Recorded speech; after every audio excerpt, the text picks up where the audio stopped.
네, 오늘은 마태복음 5장 4절 말씀을 공부하겠습니다. 마태복음 5장 4절 말씀은 애통하는 자는 복이 있나니 저희가 위로를 받을 것이며 이렇게 기록되어 있습니다. 우리가 계속해서 팔복에서 만나는 그리스도라고 하는 제목으로 마태복음 5장의 그 팔복의 내용을 하나하나 살펴보고 있습니다. 지난주에는 심령이 가난한 자는 공부했는데 오늘은 제목이 애통하는 자는입니다. 애통하는 자는.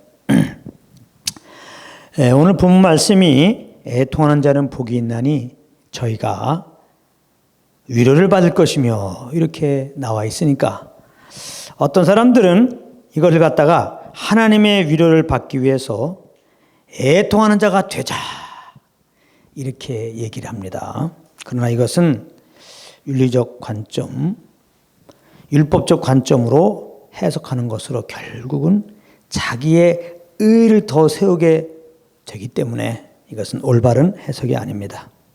말씀은 항상 복음의 관점으로 봐야 합니다. 이 관점으로 본문 말씀을 해석해 보면 복이 있나니 그러잖아요. 복이 있나니. 예수 믿고 이제 우리가 하나님의 은혜로 말미암아 구원받았는데 이게 복받은 거예요. 예수 믿고 구원받은 거, 영생 얻은 거, 하나님의 자녀가 된 거, 이것이 복받은 겁니다. 그러니까 이 말씀을 이 복음의 관점으로 보면 전에는 우리가 죄에 대하여 애통하지 않았던 자들이었는데 이제는 그리스도 안에서 애통하는 자들이 되었으니 애통하며 살으라는 그런 말씀입니다. 그리고 복이 있나니 저희가 위로를 받을 것이며 라는 말씀도 전에는 우리가 하나님의 위로를 받기는커녕 하나님의 진노 아래에 있었던 자들이었지만은 이제는 믿음으로 하늘의 신령한 복을 받았고 그리스도 안에서 하나님의 위로를 받은 자들이 되었으니 하나님의 위로를 받으며 살으라는 말씀인 것입니다. 그러므로 우리 그리스도인들은 항상 그리스도 안에서 애통하는 자가 되었다는 것을 마음에 새기고 있어야 돼요.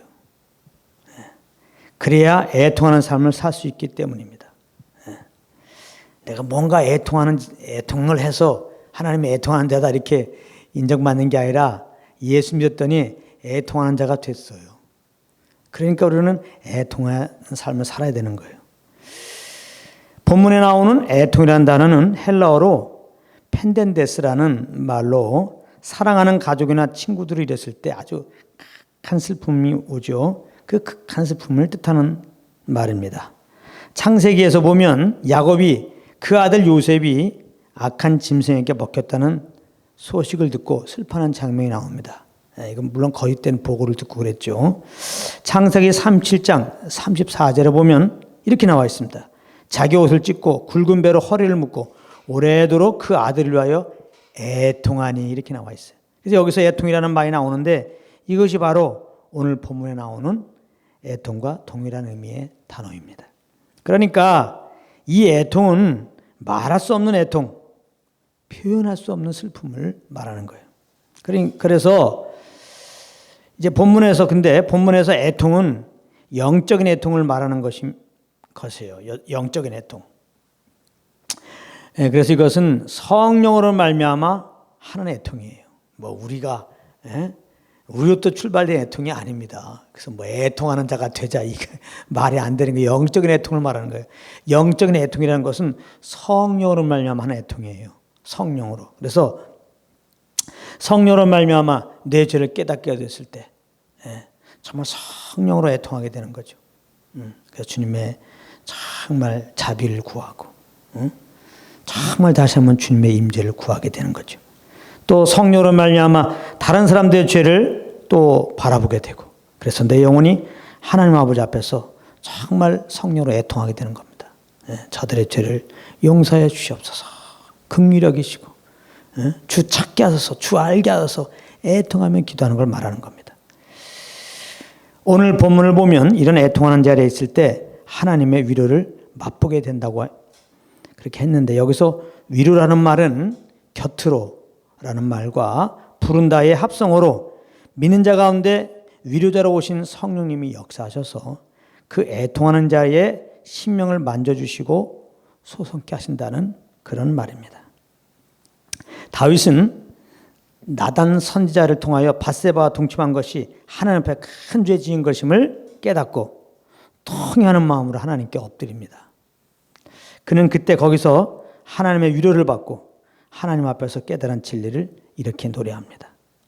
시편 51편 17절에 보면 하나님의 구하시는 제사는 상한 심령이라. 하나님이여 상하고 통회하는 마음을 주께서 멸시치 아니하시니이다. 이렇게 말씀하고 있어요. 우리는 참 애통하는 자의 모습을 예수님을 통해서 볼 수 있습니다. 예수님은 참 애통하는 자의 본이세요. 마가복음 3장 5절에 보면 예수님은 진리를 거부하는 바리새인들의 완악함을 보시고 근심하셨다, 애통하셨다 그렇게 나와 있어요. 또 요한복음 11장 33절부터 35절까지 말씀 보면 죽은 나사로 때문에 슬퍼하며 우는 유대인들을 보시면서 죽음의 원인이 되는 죄에 대하여 심령에 통분히 여기시며 그 죄와 사망 아래 있는 영혼들을 생각하며 눈물을 흘리셨다 이렇게 표현하고 있습니다. 그리고 예수님은 그들의 죄로 누가복음 19장 41절에 보면은 그들의 죄로 인해 예루살렘이 무너질 것을 바라보면서 우셨다고 말씀하고 있어요. 특별히 히브리서 5장에서는 예수님이 육체에 계실 때의 삶의 모습을 한마디로 이렇게 표현하고 있습니다.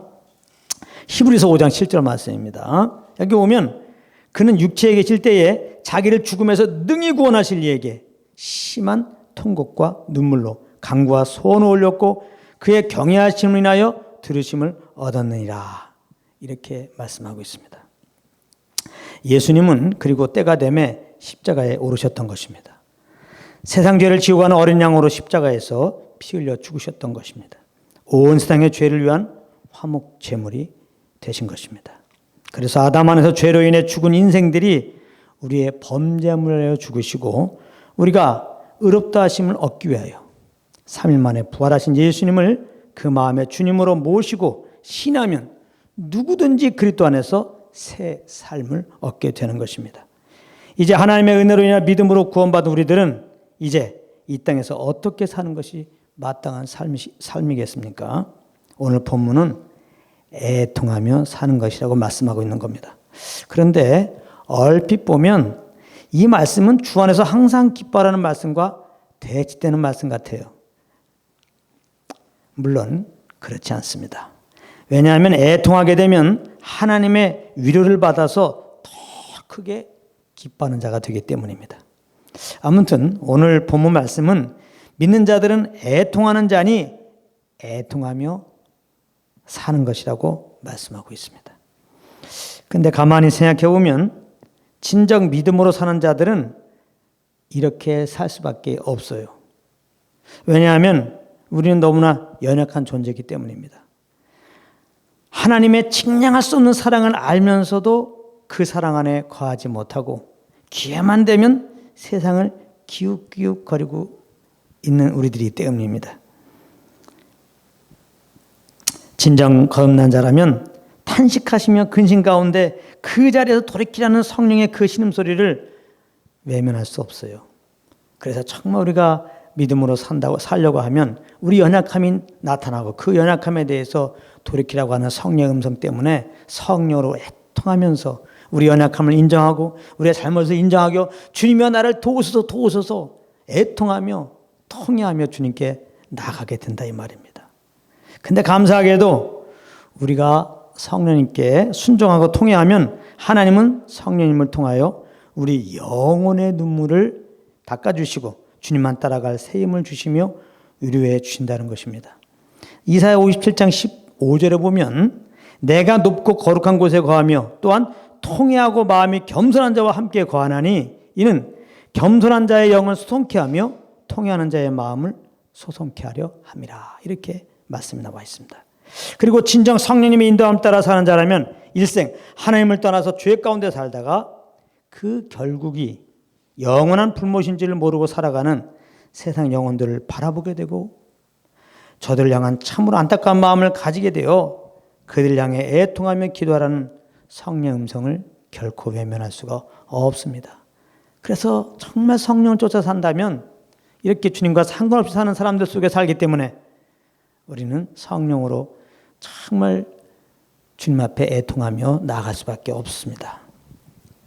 그런데 감사하게도 역대하 7장에 보면 하나님께서 어느 날 솔로몬에게 나타나셔서 주의 백성들이 진정 애통하는 자리에 간다면 그 나라도 고쳐준다고 약속해 주셨다는 것입니다. 역대하 7장 14절에 보면 내 이름으로 일컫는 내 백성이 그 악한 길에서 떠나 스스로 겸비하고 기도하여 내 얼굴을 구하면 내가 하늘에서 듣고 그 죄를 사하고 그 땅을 고칠지라 라고 말씀하셨습니다. 그러므로 성령을 따라 나의 죄에 대하여 또 다른 사람들의 죄에 대하여 애통하며 주님의 긍휼과 주님의 구원과 그리고 주님의 임재를 구하는 것은 결국 내가 하나님을 더 깊이 만날 수 있는 기회가 되는 것이니 애통하며 사는 것은 참 복된 일인 것입니다. 그래서 야고보서는 이렇게 말씀하고 있습니다. 야고보서 4장 9절입니다. 슬퍼하며 애통하며 울지어다. 너희 웃음을 애통으로 너희 즐거움을 근심으로 바꿀지어다. 이 말씀은 웃음과 즐거움보다 슬퍼하며 애통하며 근심하라고 말씀하고 있으니까 언뜻 이해가 가지를 않지만 이 말씀이 하나님을 떠나 죄 가운데 있는 자들에게 주신 말씀인 걸 생각하면 바로 이해가 가는 것입니다. 하나님을 떠나서 웃는 웃음, 하나님을 떠나서 웃는 즐거움, 이건 진정한 웃음과 즐거움이 아니니까 하나님께서는 참 웃음과 참 즐거움을 위해서 이렇게 애통하라고 말씀하신 것입니다. 시편 34편에 보면 이런 말씀이 있습니다. 시편 34편 18절에 여호와는 마음이 상한 자에게 가까이 하시고 중심에 통행하는 자를 구원하시는도다. 모쪼록 성령을 쫓아 애통한 자로서 애통한 자리에 거하여 우리 안에 거하시는 성령의 역사로 말미암아 그 마음이 하나님의 위로와 평강을 누리며 이전보다 더 주님을 사랑하고 기뻐하며 오직 우리 주 예수 그리스도만 자랑하며 살 수 있기를 예수 이름으로 축복합니다. 아멘.